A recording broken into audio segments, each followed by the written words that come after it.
महाराज जी, जैसे कि आपने बताया निंदा और क्रोध से बचें, ये पाप के कारक हैं। जैसे तैसे निंदा पर तो काबू पा रहे हैं, लेकिन यदि किसी बात को सुनकर क्रोध आ जाए, भगवान और आपकी याद करते हुए भी उस पर नियंत्रण कैसे करें? जैसे हम चाहते हैं कि आप हमारे साथ ऐसा बर्ताव करें, आप उसके विपरीत करेंगे, हमें क्रोध आ जाएगा। अगर हमारी कोई कामना नहीं है, हम अपने कर्तव्य का पालन करते हैं और सामने वाले पर भगवत दर्शन करते हैं, तो क्रोध आ ही नहीं सकता। जब तक हम भगवान के चरणों का आश्रय दृढ़ता पूर्वक नहीं लेते और सब में भगवत भावना नहीं करते, तब तक न काम पे काबू पाया जाएगा, न क्रोध पे, न लोभ पे, न मोह पे। सामने वाला अगर कोई भी हमारे प्रति प्रतिकूल व्यवहार कर रहा है, वो मेरे कर्म से प्रेरित है।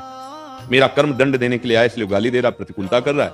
मुझे अगर इस भाव को हृदय में धारण करने का सौभाग्य मिले कि मैं पवित्र हो रहा हूं और वो कड़वा बोल रहा है, मैं अपराध मुक्त हो रहा हूं। अगर मैंने कड़वा बोल दिया तो फिर वो अपराध बन जाएगा। हम कुछ सीमाएं हैं जिस तक तो हम सह सकते हैं।